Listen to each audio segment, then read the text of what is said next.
이름으로 감사하며 기도합니다. 아멘. 할렐루야. 할렐루야. 네, 오늘도 이렇게 예배 가운데 나오신 모든 성도님들을 환영하고 축복합니다. 우리 옆에 계신 분들에게 한번 인사하셨으면 좋겠습니다. 참 잘 오셨습니다. 사랑합니다. 축복합니다. 네, 오늘 이 꽃 다 받으셨어요? 예, 못 받으신 분들은 나가시면서 하나씩 받으셔도 좋을 것 같습니다. 예, 모두를 위한 꽃이 준비되어져 있는 것 같습니다. 그쵸? 이미 선, 그쵸? 예, 있는 것 같아요. 남아있죠? 예, 아니, 제가 이렇게 어제 만드는 거랑 오늘 오신 분들 이렇게 봤거든요. 그러니까, 뭐 몇 분은 못 받을 수도 있어. 그렇지만 또 안 받는 분도 계시기 때문에 아마 하나씩 이렇게 가져가셔서 또 이렇게 꽃병에 꽂아두셔도 좋을 것 같아가지고요. 생화거든요. 예, 이 생화에서 우리 권사님, 집사님들이 하도 꽃을 좋아하셔서 예, 이렇게 말씀을 드립니다. 네, 나도 저거 하나 받고 싶은데 하신 분들이 계실 것 같은데요. 예, 가시면서 이렇게 받아가시고요. 오늘 특별히 우리가 가정의 주일입니다. 이 가정 주일로 우리가 함께 이 주일을 보내면서 우리 부모 세대에게 꽃을 준비했습니다. 여러분 그런 마음인 것을 기억해 주셨으면 좋겠습니다. 옛날에는요, 우리 그랬죠. 이 우물이 있었잖아요. 우물. 이 우물이 있어서 이 우물에서 물을 들여다가 우리가 그 항아리에다가 물을 부어놓고 그 물을 사용하지 않았습니까? 이 물을 지는 지게가 있었습니다. 이 양쪽에 양동이가 달려 있었죠. 이 양동이가 달려 있는 이 지게를 구멍지게라고 부릅니다. 구멍. 이 멍자는 멍수할 때 멍자이기도 한데 사실 이 그릇을 의미하기도 하거든요. 그래서 구멍지게라고 불리는 이 지게가 있었어요. 이 구멍지게 양쪽에 양동이가 달려 있는데 한 양동이가 이야기를 하는 거죠. 아유, 나는 물을 가득 채우면 뭐 하겠어. 뭐 10발자국만 가면 또 금방 비워지던데 뭐 그걸 굳이 이렇게 이야기하는 거예요. 그러니까 그 반대쪽에 있는 또 다른 양동이가 이야기하는 겁니다. 그래? 그 참 신기하다. 나는 10발자국만 가면 다시 채워지던데 뭔가 이렇게 이 같은 내용을 보고도 어떻게 생각하느냐의 차이를 우리에게 보여주고 있는 겁니다. 우리도 똑같죠. 어떤 사람은요, 인생이 이 비워지는 것을 보면서 허탈해하고 공허해하며 또 그것들을 불만으로 이렇게 차곡차곡 쌓아가는 사람들이 있더라고요. 그런데 반대로 어떤 사람은 오늘도 새롭게 채워지는 은혜를 경험하면서 살아가는 사람이 있습니다. 이것을 세례 요한은 은혜 위에 은혜더라라는 이 말씀을 고백합니다. 은혜 위에 은혜더라. 영어 성경에 보면 홀리스 충만한 은혜입니다. 충만한 은혜. 율법은 우리에게 늘 말하죠. 부족하다. 더 열심히 해라. 이제 시작이다. 근데 율법에 따르면 우리가 늘 비어있다라는 것을 경험을 하게 됩니다. 부족하다. 비어있다. 이 비어있는 양동이처럼 그렇게 생각을 하는 거죠. 그런데 예수는 우리에게 말씀하십니다. 나누어라. 베풀어라. 도와줘라. 그런데 우리는 예수 말씀대로 행하다 보면 오히려 또다시 채워집니다. 나누어 주었는데 내 안에 또다시 채워지는 은혜의 은혜가 충만한 은혜가 가득한 것을 경험할 때가 있습니다. 저는요, 우리가 충만해야 된다고 믿습니다. 할렐루야. 우리가 충만해야 나눌 수가 있죠. 그런데 우리가 무조건 나누다가 내 자신이 공허해질 수는 없잖아요.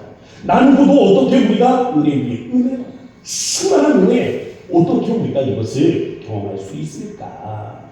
마치 우리가 우물이 되어서 나누어줘도 또다시 채워지는 이 은혜를 어떻게 경험할 수 있을까? 영적으로 우리가 선한 영향력을 미치면서도 마지 않는 우물이 어떻게 될 수 있을까? 오늘 이 말씀을 통해서 우리가 지혜를 얻을 수 있기를 바랍니다. 자, 저는 첫 번째 말씀의 제목으로요, 기독교들은 은혜로운 가정의 상징이라는 제목으로 말씀을 나누려고 합니다. 말씀의 요지가 무엇이겠습니까? 은혜로운 가정은 뭐가 있다는 거예요? 기도가 있다는 겁니다. 은혜로운 가정은 기도하는 사람이 있다는 거예요. 만약에 오늘 이 말씀을 들으면서 여러분의 가정에 문제가 있고 여러분의 가정에 부딪힘이 있으며 이 가정에 메마름이 가득해 있다면 그거는 기도하는 사람이 없기 때문임을 기억하셔야 됩니다. 아브라함과 이삭이 있죠. 아브라함과 이삭 이 두 사람을 보면요 똑같은 문제를 겪습니다. 어떤 문제를 겪냐면 둘 다 아내가 임신하지 못하죠. 아브라함도 사례가 임신하지 못했고 이삭도 리브가가 임신하지 못합니다. 문제가 있어요. 근데 이 문제를 어떻게 해결합니까? 아브라함은 후처를 드려요. 후처. 첩을 드리는 거죠. 첩. 그래서 이 하갈을 통해 아들을 낳습니다. 근데 생각해 보세요. 이게 하나님의 방법입니까? 하나님이 원하시는 방법이었어요? 아니잖아요. 하나님의 뜻이 아니잖아요. 세상적인 풍속에 의한 거죠. 당시의 그 상황들을 보면 세상은 그렇게 했습니다. 그런데 하나님의 뜻이냐고요? 아니잖아요. 그런데 아브라함이 그렇게 했다고요. 그런데 반대로 이삭도 똑같은 문제를 경험합니다. 그런데 이삭은 후처를 드리지 않아요. 그는 기도하는 모습을 보여줍니다. 인생의 문제를 만나면 우리에게도 이런 모습들이 있다는 것입니다. 주어진 환경을 인간적인 방법과 술수를 통해서 넘겨보려고 하는 그런 사람들이 있습니다. 반대로 기도하면서 하나님의 뜻은 무엇일까? 이때 하나님께서 내게 원하시는 방법들은 무엇일까? 그렇게 고민하는 사람들이 있습니다. 어떤 사람은 세상적인 방법을 택하고 어떤 사람은 기도의 방법을 택하는 이때에 어떻게 보면 우리의 삶의 문제들 있잖아요. 우리에게 찾아오는 이 문제들은 무엇입니까? 어떻게 보면 기회가 될 수 있다는 거예요.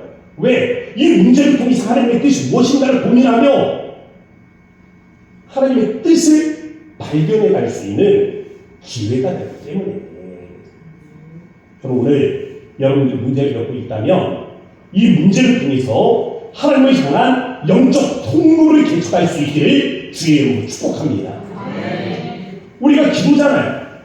문제를 통해서 기도하는 것 그것이 하나님과의 영적 통로를 개척하는 거 아니겠습니까? 이 기도가 살아있어야 된다고요. 이삭이 인생의 문제 앞에 기도로 나아갈 수 있었던 이 이유가 뭐겠어요? 이삭이 잘나서가 아닙니다. 이삭에게 아브라함과 사라가 있었잖아요.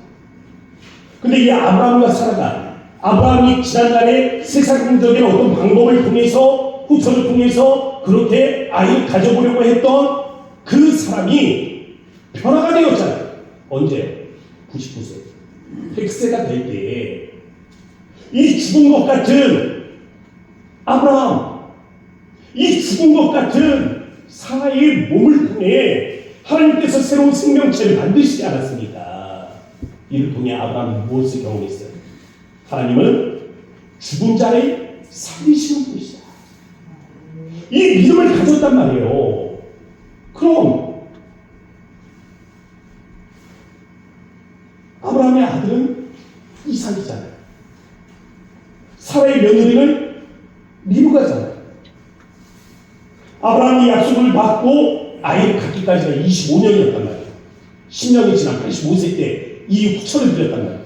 그런데 99세에는 변화를 받았어요. 그래서 25년 만에 하나님께서 이삭을 주셨습니다. 근데 이삭도 똑같은 문제를 경험을 해요. 결혼을 하고 아이를 낳기까지가 20년입니다. 그럼 문제예요. 그 중간에 뭘 했겠느냐? 20년의 시간 동안에 뭘 했기에 이삭이 기도를 해야 할 수 있었느냐? 라는 거죠. 아브라함과 사라는 끝없이 자신의 경험을 이야기해 주는 것입니다. 하나님께서는 반드시 약속을 이루시다. 하나님께서 우리에게 하신 약속을 반드시 이루시는 분이시오. 너는 그것만 바라보면 돼. 이 믿음의 이야기만이에요. 믿음의 이야기. 가족 중에 누군가는 이런 은혜의 경험이 있어야 하는 이유가 여기에 있는 겁니다. 믿음의 대화를 하려면 이 믿음을 경험해야 되지 않겠습니까? 이 은혜를 경험해야 우리의 입술에서 믿음의 언어가 나올 거 아니에요. 사라와 아브라함이 경험을 했잖아요. 죽은 것 같은 나의 몸을 통해서 새로운 생명이 태어남을 경험했잖아요. 그러면서 죽은 자를 살리시는 하나님을 경험하지 않았습니까? 그러니까 믿음의 언어가 나오는 거죠. 믿음의 대화가 나오는 거지. 그러니까 그 아들 이삭이 똑같은 문제를 경험하면서도 세상으로 가지 않고 기도의 길을 걷게 되는 거 아닙니까? 우리 가정에도 이런 믿음의 대화가 필요하다는 것입니다. 누군가는 하나님의 은혜를 경험하고 그래서 누군가는 믿음의 이야기를 하는 거죠. 하나님께서 약속하셨다면 반드시 이루십니다. 하나님은 신실하신 분이시다. 성실하시다. 이 믿음의 이야기를 할 수 있는 한 사람이 있어야 된다는 겁니다. 그래서 가족 구성원들 중에도 세속적인 방법으로 나아가려고 하는 사람이 있다면 자존심인 거죠. 자존을. 그건 아닐 거야. 그건 아니야.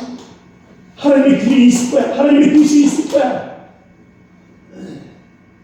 그래서 우리가 하나님의 뜻을 묻도록 하나님의 뜻을 구하도록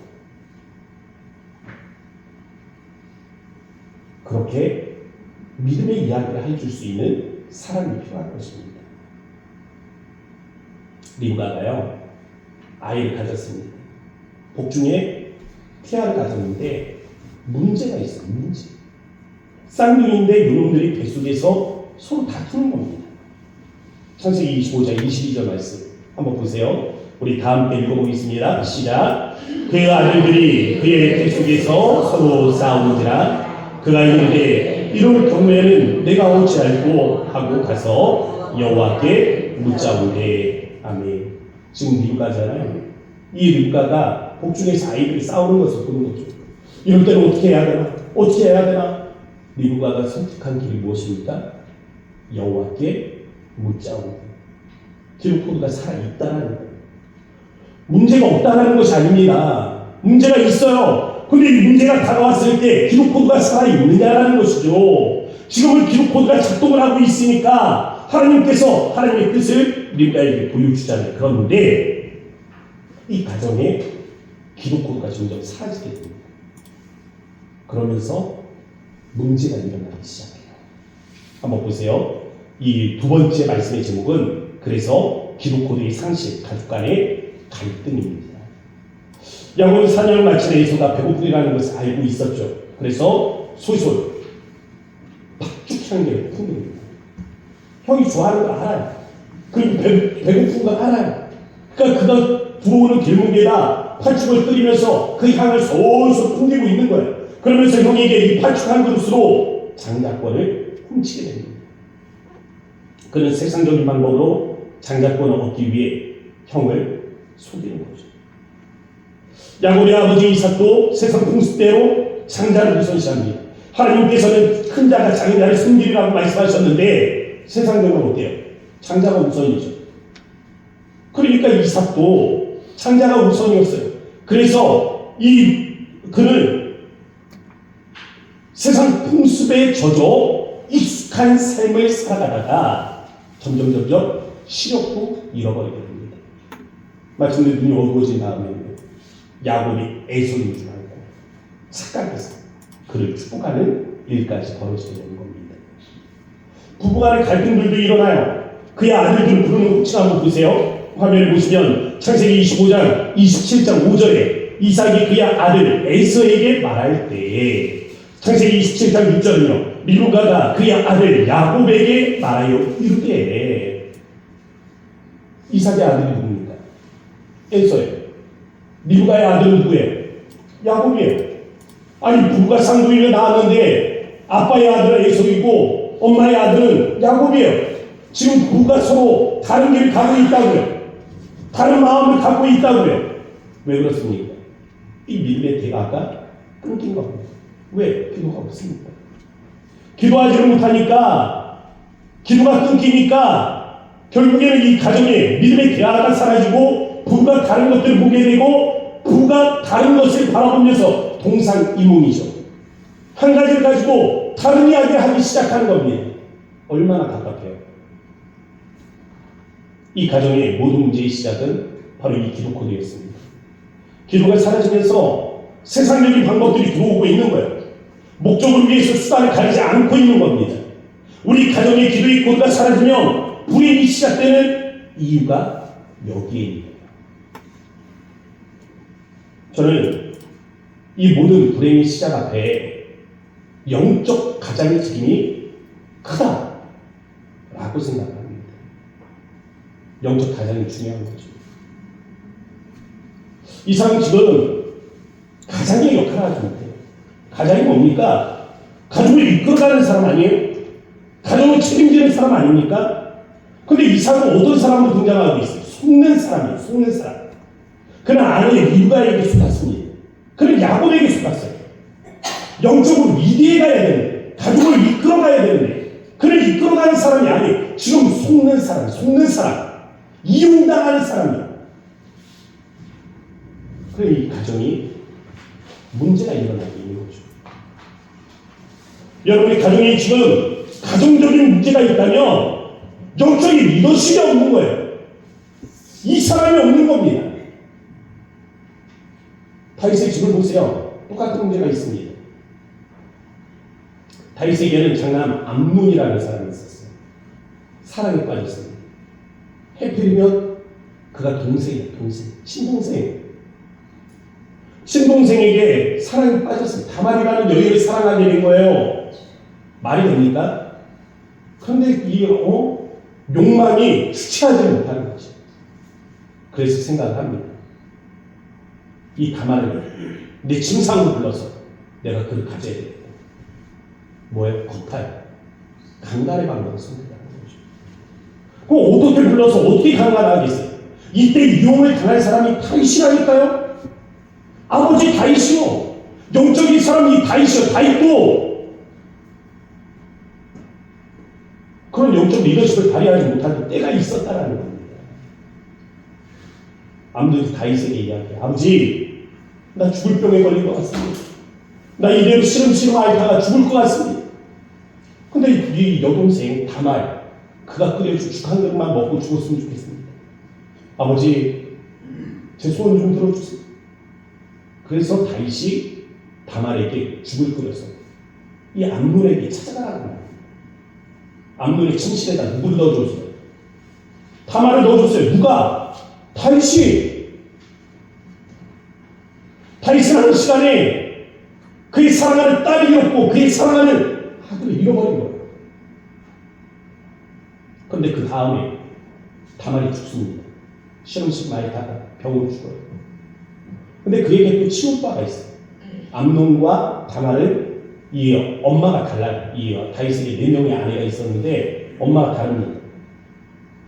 그런데 그 친오빠 셋째 압살롬 화가 나는 내 동생. 그래서 이 압살롬이 또다시 다윗을 이용합니다. 다윗에게 나 양특간 때가 됐는데 와서 같이 잔치 좀 벌이시죠 아버지. 저를 축복해 주세요. 근데 다윗이 가지를 못한다 그래요. 아들아 나는 못 가겠다. 그러니까 압살롬이 아버지에게 다시 요구합니다.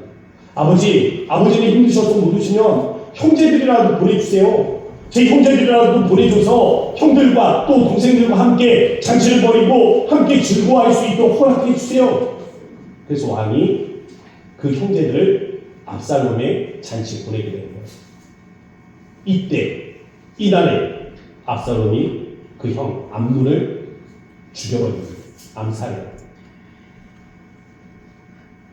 압살롬의 단두대에 암논을 누가 넣었어요?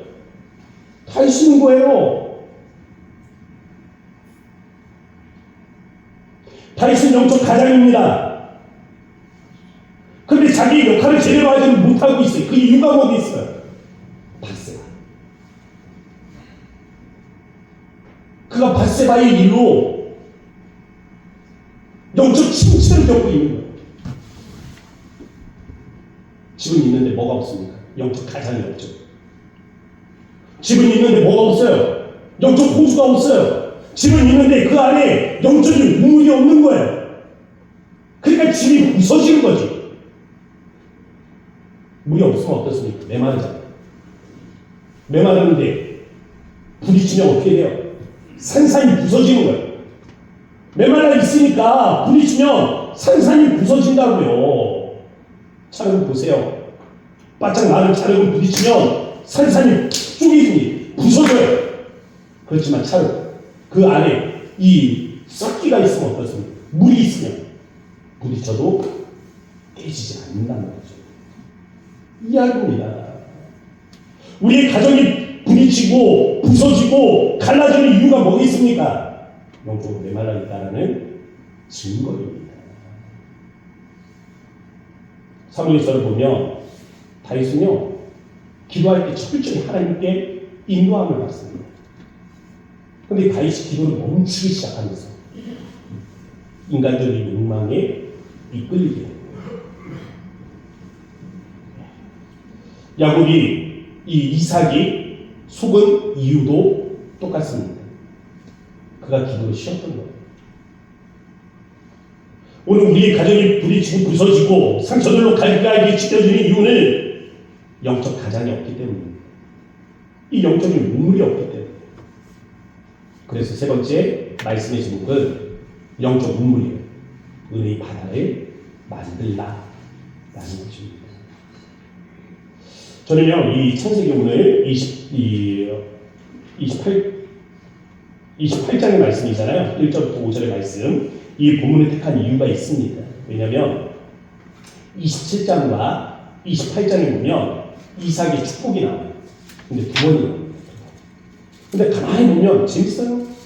27장과 28장은 완전히 다릅니다. 이삭의 기도인데 완전히 달라요. 27장은요 소가사입니다. 야곱을 축복을 하는데 에서인 줄 알아요. 이삭이 소가사하는 축복이에요. 소가사하는 축복. 근데 28장에서는 이제는 야곱이 축복의 대상이 있구나, 하나님이 야곱을 축복하고 있구나 라는 사실을 깨닫고 그를 위해서 기도하는데 27장은요 굉장히 축복의 내용도 방대합니다. 근데 알맹이가 없어요. 공갈빵 있죠? 이 중국 공갈빵이 이렇게 부풀어져가지고 이따만한데 콩 깨면 그 안에 아무것도 없는 거예요. 27장의 축복은 바로 그런 거예요. 근데 28장의 축복은 굉장히 짧습니다. 오늘 1절부터 5절 이 말씀, 이 간단한 말씀에 함축적으로 다 들어가 있다는 거예요. 뭐가 들어가 있습니까? 핵심. 축복의 핵심. 이 축복의 핵심이 뭐예요? 아브라함으로부터 시작된 거예요. 하나님이 아브라함에게 주신 언약이에요. 약속이에요. 그 핵심 두 가지입니다. 자손과 땅이에요. 자손과 땅. 28장에는 이 축복의 내용이 회복되어져 있다고요. 나중에는 야곱이 그의 12 아들을 축복할 때 이러한 내용으로 축복하게 됩니다. 하나님이 아브라함에게 언약을 주셨고, 아브라함이 그 언약을 가지고 이삭을 축복하고, 이삭이 그 언약을 가지고 야곱을 축복하고, 야곱이 그 언약을 가지고 이스라엘의 12 아들들을 축복하는 이 연결고리가 있어요. 그 연결고리가 오늘 28장의 축복에서 회복이 되는 겁니다. 진짜 재미있는 것은 그 다음에 이 영적 회복이죠. 28장의 이 영적 회복. 28장까지는 눈이 어두웠지만 이삭은 영도 어두웠던 사람이에요. 근데 28장에서는 회복이 된단 말이에요. 그가 누구를 어떻게 축복해야 되는지, 무엇으로 축복해야 되는지 깨달았단 말입니다. 그런데 이 영적 회복을 감싸고 있는 공통의 사건이 있습니다. 27장과 28장. 이걸 감싸고 있는 하나의 사건이 있다면, 공통의 사건이 있어요. 그게 뭐냐면 우물이에요. 우물. 그게 우물이에요. 창세기 26장에 가보면 이삭이 우물을 팝니다. 그리고 29장에 가서 야곱이 paddan 아람에 도착했을 때 처음에 마주하는 것이 바로 이 우물이에요. 땅에 씨가 뿌려집니다. 열매를 맺기 위해서는 반드시 뭐가 필요해요? 물이 필요합니다. 물이 있어야 돼요. 사람은 흙으로 만들어진 존재입니다. 우리 사람에게도 물은 필수적인 요소인 거죠. 이 물이 없으면 어떻습니까? 갈급해집니다. 메말라집니다. 예수님은 목마른 자들에게 말씀하십시오. 내게로 와서 생수의 강을 마시라. 생수의 강에 대해서 성경은 믿는 자들이 받을 성령을 가르쳐 말씀하신 것이다 라고 해석해 줍니다. 그럼 성령이 임재하셔서 행하시는 사역이 무엇입니까? 성령이 임재하시면 우리에게 말씀을 깨닫게 하십니다. 성령이 임재하시면 우리에게 말씀을 생각나게 하세요. 그런데 거기에 추가해서 또 다른 사역이 있어요. 말씀과 더불어서 성령이 행하는 또 다른 사역. 그것은 우리의 기도를 드립니다.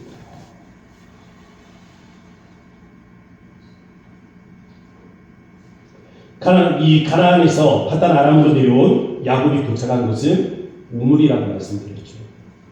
그런데 이 사건은요, 야곱이 바단 아람에서 번영케 되리라는 것을 보여주고 있는 겁니다.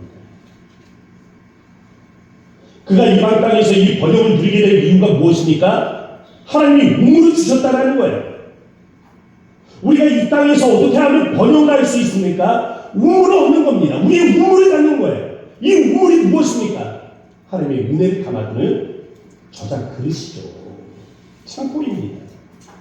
우리가 하나님께 기도하고 하나님 은혜에 응답하셔서 지난날에 우리가 경험했던 하나님의 그 놀라운 은혜를 저장하는 창고, 바로 이곳이 우리의 우물이 된다는 거예요. 우리 집에 이 영적 우물이 있어야 됩니다. 우리 사람은 흙이라고 해요. 하나님께서 흙으로 만드셨잖아요. 그런데 인간이 영적으로 메말라 버리면 어떡합니까? 퍽퍽해지죠. 우리 여러분의 가정을 한번 생각을 해보세요. 여러분의 가정이 이렇게 메말라서 퍽퍽하다고 생각을 해보세요. 작은 모습 충돌이 일어납니다. 부딪히죠. 다투죠. 그래서 싸움이 일어나고 갈기갈기 찢겨지는 거 아닙니까? 이거예요, 이거. 메말랐기 때문에. 이 메마른 가정이 어떤 열매를 맺을 수 있겠습니까?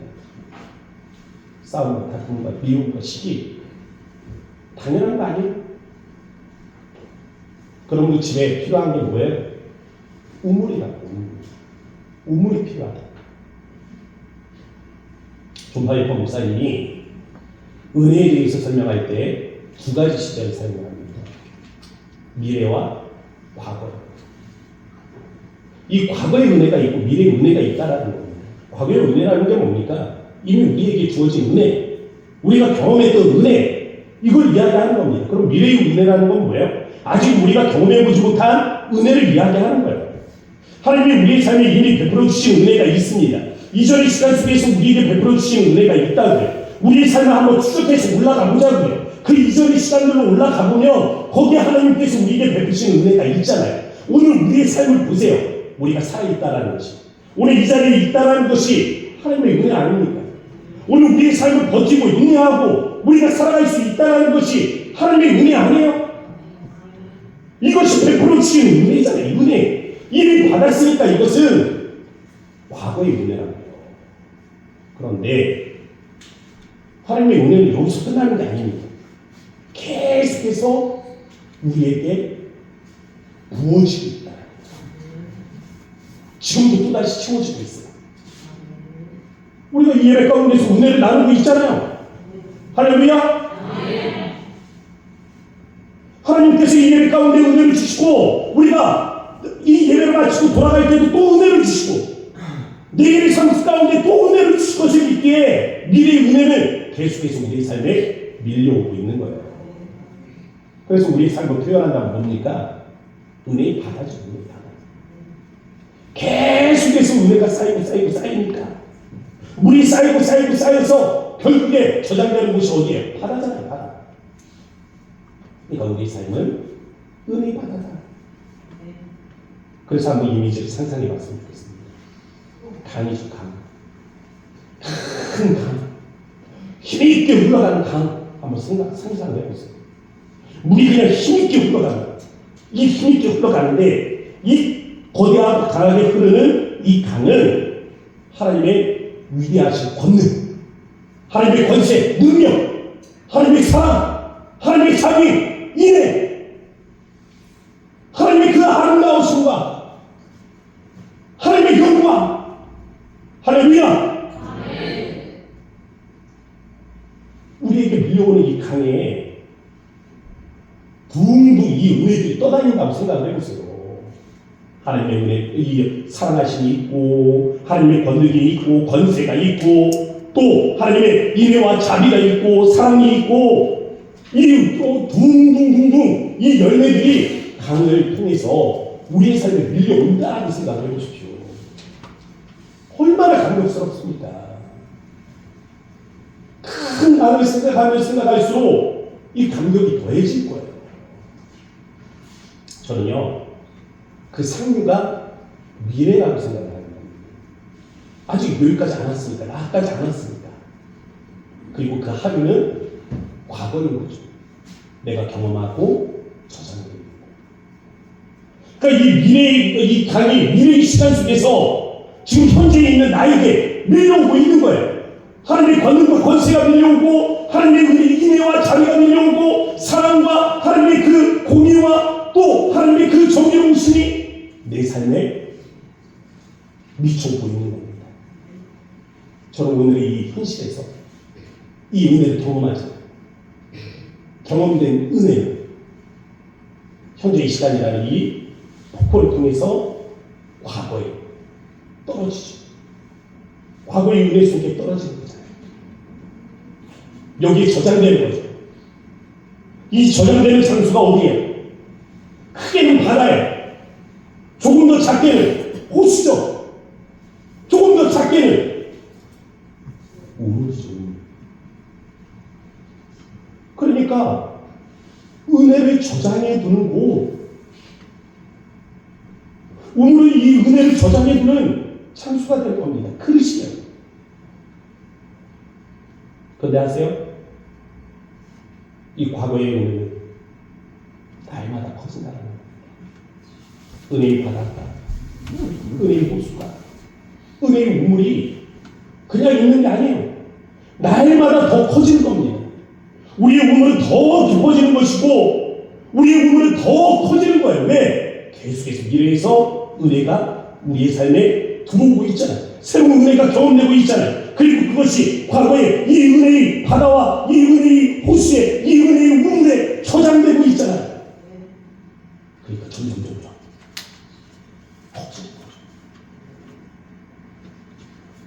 그래서 세례 요한은 이것을 은혜 위에 은혜라고 말합니다. 폴리스. 충만한 은혜. 바로 우리가 우리의 가정의 영적 우물이 되게 이런 충만함이 함께 할 수 있기를 주의 이름으로 축복합니다. 이제 우리의 가정을 한번 생각해보세요. 여러분의 가정은 충만하십니까? 남편이 잘해야 되는데, 아내가 잘해야 되는데, 부모가 잘해야 되는데, 자식들이 좀 성에 차야 되는데, 우리는 아무것도 못 받아요. 여러분, 죄송하지만 아무것도 못 받습니다. 여러분은 여러분의 아내를 바꿀 수 없어요. 여러분의 남편을 바꿀 수 없습니다. 자녀를 바꿀 수 없어요. 안타깝지만 여러분의 부모를 바꿀 수는 없습니다. 그런데 나를 바꿀 수 있어요. 나의 영적 우물이 흙으로 채워져 있어. 나도 차고 퍽퍽할 사람이 되어 있다면 다시 팔 수 있다고요. 다시 파면 된다고. 내 우물은 내가 희경할 수 있다고. 우리 가정의 날을 맞아서 여러분들 영적 우물이 될 수 있게 되었습니다. 충만한 은혜를 담아주세요. 가족 구성원들이 엄마 하고 찾아왔다. 남편이 밖에서 참 세상에 풍파에 시달리다 집으로 돌아왔을 때 정말 물이라도 한 잔 내가 떠서 나눠주는 심정으로 내 이 영적 우물에서 은혜를 나눠 떠주는 그 심정으로 나눠도 또 채워져, 또 채워져. 이 충만한 은혜를 경험하실 수 있게 주의 이름으로 축복합니다. 이 마음을 모아서 우리 함께 기도하도록 합시다. 우리 가정을 주님 앞에 맡겨드리며 함께 기도합시다. 믿음의 가정이 되게 하시고 하나님 우리 가정에 하나님 이와 같이 영적 우물이 자리할 수 있기를 바랍니다. 하나님 부서지고 하나님 쪼개질 가정이 아니라 하나님 내가 영적 우물이 되어 하나님 충만한 우물이 되어 하나님 정말 우리 가족들에게 하나님 은혜의 물이라도 않고 하나님 나누어줄 때 하나님 목마른 심령들이 하나님 나를 통해서 하나님 새로워질 수 있는 은혜가 있도록 하나님 나부터 변화될 수 있도록 나부터 이 영적으로 충만한 우물이 될 수 있도록 하나님 역사하여 주옵소서. 우리 자신을 맡겨드리며 우리 가정을 맡겨드림으로 우리 주의 마음을 주고 간절한 마음으로 기도하겠습니다. 주여 아버지 하나님 그렇습니다. 우리 주님 앞에 하나님 나와 하나님 예배하는 이 날에 하나님 주님의 기쁨이 하나님 함께 하기를 원합니다. 아버지 우리가 간절한 마음으로 하나님 앞에 하나님 기도할 때 아버지 우리 하나님 주의 하나님 우리 주의 하나님 넘치고 아버지 주의 하나님 우리 하나님 사랑이 하나님 미안해 하나님 기도하게 하여 주셔서 아버지 오늘 하나님 우리가 하나님 주님의 하나님 기도할 때 우리가 하나님 영적이 하나님 우리 영적이 원한 마음으로 하나님 앞에 하나님 기도합니다. 우리 마음의 수련들이 하나님 우리 마음에 하나님 달라지며 아버지 우리가 하나님 주님의 하나님 우리들을 전향하게 하시고 아버지 우리가 하나님 기도하며 하나님께서 우리가 하나님 마음에 하나님 역사하셨고 이 은혜를 하나님 영원하며 아버지 주님 하나님 살리시기까지 아버지 우리 하나님 우리에게 신도가 하나님에게 하나님 믿음을 하나님 다하여 주셔서 아버지 우리 하나님 가정에 이 영적으로 우리 하나님 하게 하시고 아버지 우리 하나님의 영적으로 우리 또한 아버지 우리 심령이 하나님의 함께 할 수 있도록 아버지께서 하나님을 하나님 도와주어 주셔서 가정마다 하나님의 하나님 심령이 아버지 주 하나님 말씀 하나님 수고하실 수 있도록 아버지 하나님 감사합니다. 오늘 이 가정의 달을 맞아 주님 앞에 하나님을 기도할 때 우리 하나님 성도들의 가정은 안전한가요? 주님이 찾아가 하나님 정말 이 세속적인 마음들로 하나님 세상적인 이 마음들로 하나님의 은혜를 잃어버리고 퍽퍽해져서 매일 부딪히고 매일 나누어지는 하나님 이러한 가정들 위해 하나님께서 은혜가 넘치게 하시며 사랑이 넘칠 수 있도록 하나님께서 은혜를 더하여 주시기를 바랍니다. 우리가 영적 우물이 될 수 있다면 하나님께서 우리에게 베푸신 은혜들을 저장하며 하나님의 이 은혜로 충만하여 우리 가족들에게 물 한 컵이라도 나눠줄 수 있는 심정으로 은혜를 나눌 수 있다면 믿음의 언어를 해갈 수 있다면 하나님의 영적 가장의 역할을 감당할 수 있다면 하나님 우리의 가정이 달라질 수 있음을 믿음으로 나아가오니 하나님 나 자신의 막혀있는 기도에 이 길을 뚫게 하시고 하나님과의 영적 통로를 개척해 하여 주셔서 하나님 우리 오늘 이 시간 내가 우리 가정의 영적 우물이 되며 하나님 변화의 시작이 될 수 있는 이 시간 될 수 있도록 주여 축복하여 주셔서 역사하신 예수의 이름으로 감사하며 기도합니다. 아멘. 우리 다 함께 자리에서 일어나셔서 찬송가 635장입니다.